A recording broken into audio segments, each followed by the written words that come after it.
My name is Norvia and welcome back to my channel. Since we're just a little bit over halfway through the year, I decided it would be a good time to do a flip through of my reading journal and everything I've done in it so far this year. I first started using this journal for my reading journal in August of last year. I only filled up a small portion of this journal with the 2024 reading journal pages, so I decided to just keep using this same journal for 2025 as well. So when I first open up the journal to the 2025 content, we'll start a little ways in.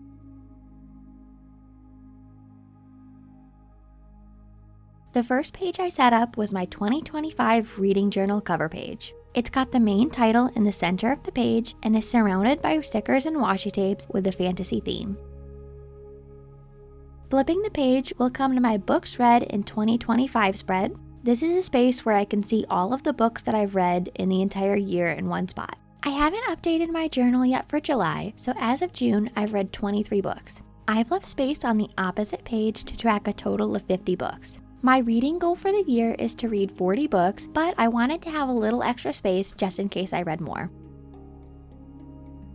Moving on, the next page is my on the shelf page. This is just a visual representation of my goal of 40 books. After I read a book, I'll consult with my star rating key and find the color that matches the star rating I've given the book. I'll color in that book square and then write the title over top. I like to color in my bookshelf based on the star ratings, which is a little bit unique. When I was first looking up inspiration for this page, I mostly saw people using it to track the different genres of books they read or the formats of books they read. I really like using this page for star ratings because I can easily see very quickly what books I liked and what books I didn't. On the opposite page is my top TBR list. I've seen some people call this a priority TBR list, but basically it's just the top 12 books I wanted to read most this year. So far, I've been able to read Project Hail Mary, The Song of Achilles, One Dark Window, Emily Wilde's Encyclopedia of Fairies, Wayward, and Iron Flame. In order to finish this list by the end of the year, my goal was to read one of these books each month. So far, I've done a good job of that, but I wasn't able to read one of these books in July, so I'm one book behind. However, I'm sure that I'll be able to get back on track and finish all of these books by the end of the year.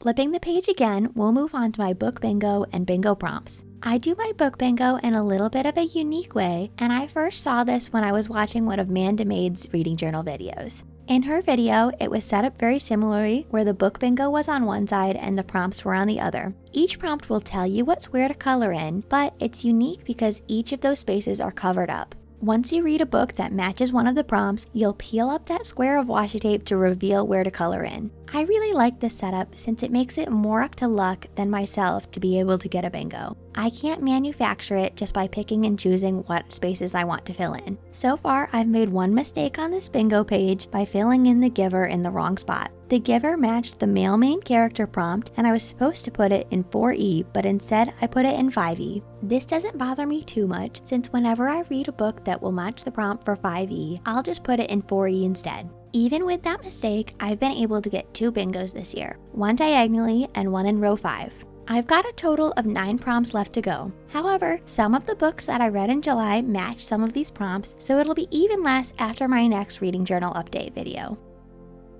On the next page is my prioritization matrix. This is another unique spread that I haven't seen many other people do. Last year I used a book bracket to rank my books, but I didn't like how it only told me my top favorite book and didn't give me a good ranking of all the other ones. To fix that problem, I decided to use this matrix. When looking for inspiration to solve this problem, I came upon one of Joshi Korin's videos. In her video, she was using this matrix to rank different tasks and decide which ones were top priority and which ones could wait. I decided to tweak this idea a little bit and instead use it for ranking my books for this year. At the bottom of the page, I write in my favorite book for each month once the month is finished.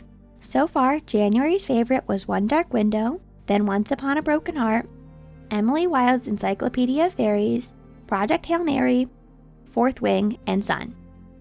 Then up in the matrix, each book goes up against every other book. At the end of the year, the scores will be totaled, and I'll be able to rank these books 1 through 12. So far, One Dark Window is doing very well and has won against every other book.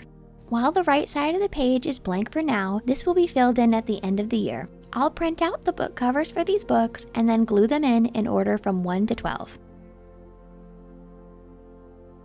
The next spread is my series tracker, and it's my finally yearly page before we get into the individual months. On this page, I'll write down every series that I read this year, even if I don't plan to continue them. Next year, when I set up a new series tracker, that's when I'll decide which series to move forward with and which series to leave behind. Moving on, we'll get into my monthly setup for January. For this theme, I mostly use pinks, blues, and purples, and went with a very cute Arctic theme. I was able to read a total of 3 books this month: Temporal, One Dark Window, and Artificial Condition.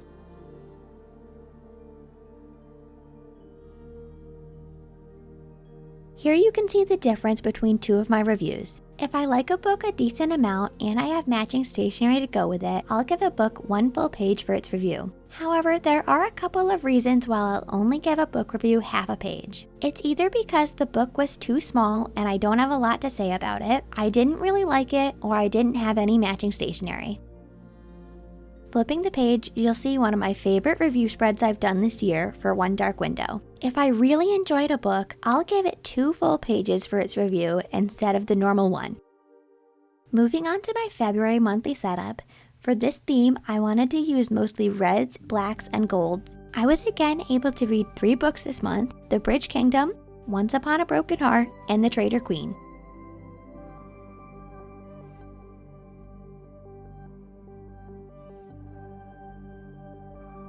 And then here we'll have their individual review pages.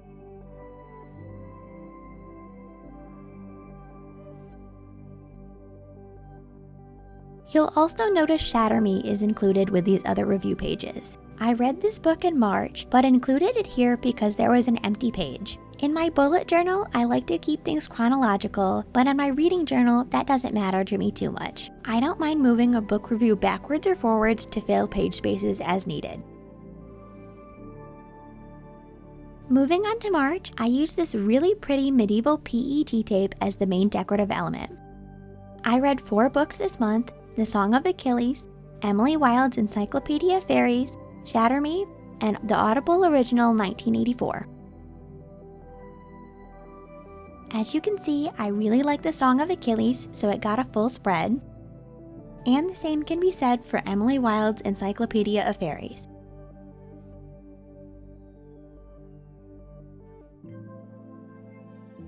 For April, I used these primary color washi tapes along with these elemental stickers to come up with a bright, fantastical theme. I read 4 books this month: Project Hail Mary, The Giver, The Tattooist of Auschwitz, and Gathering Blue. Project Hail Mary was also given a full spread.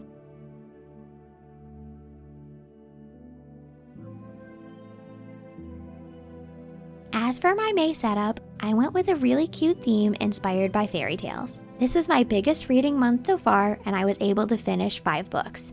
I read Fourth Wing, Emily Wilde's Map of the Otherlands, Fahrenheit 451, Wayward, and Messenger. I first read Fourth Wing last year, and I usually don't give rereads another decorated review page. However, I first read Fourth Wing before I was doing these decorated pages, so I decided to give it the love it deserved and do this page now.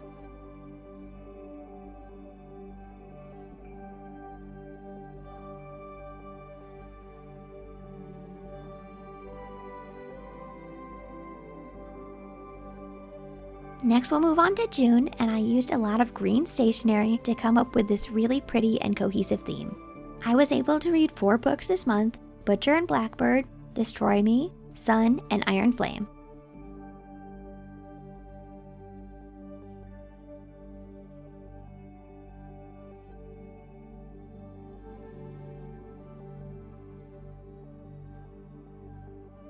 You'll see I've left a blank page in the middle of my other review spreads, and I'll just use that for one of my reviews from July.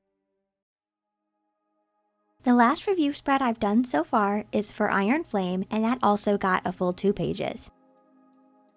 Finally, moving on to July, this is the latest thing you've seen me set up in this journal. So far, I only have the calendar and the decoration done. When I do my next reading journal update, I'll update this page and then fill in my review spreads for July. That's all I've done in this journal so far, and you can see I still have a ton of pages left. I'll continue using this same journal for all of 2025. At the end of the year, I'll see how many pages are left and decide if I can continue using this journal for 2026 or see if I need to move into a new one. Also, for the mid-year in my journal, I don't do any special stats pages. I just do one big end-of-the-year stats pages after I've finished reading everything in December. However, I will go through my Storygraph account with you so that you can see all of my stats so far.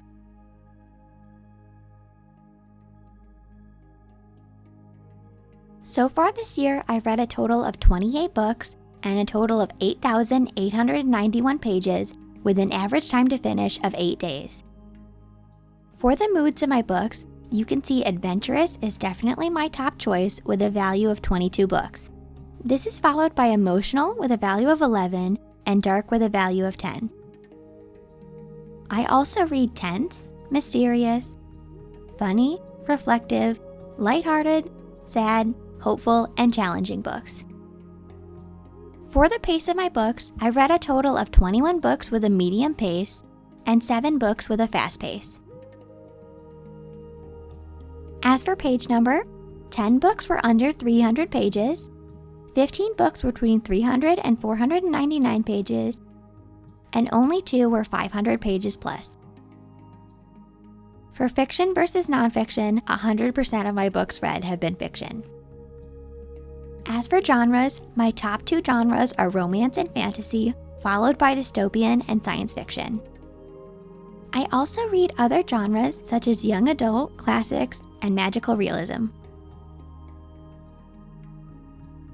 As for my tags, this is simply how I track where I source my books from. 17 of my books have come from Libby, 8 have come from Audible, 3 have come from Spotify, and 1 book was gifted to me.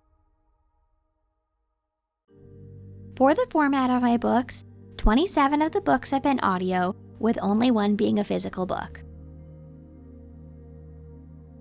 For most read authors, my top author so far has been Lois Lowry because I finished rereading the Giver series. However, I've also read books from Danielle L. Jensen, Rachel Gillig, Rebecca Yarros, Heather Fawcett, and Tahira Mafi.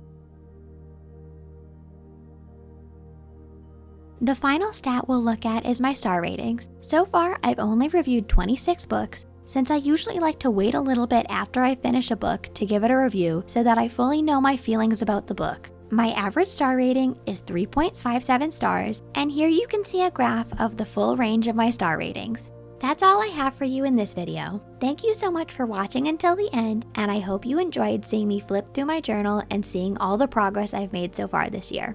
If you like my reading journal style, please be sure to give this video a like and leave a comment down below. Also, if you haven't already, please subscribe to my channel. Again, thank you so much for watching, and I'll see you in my next video.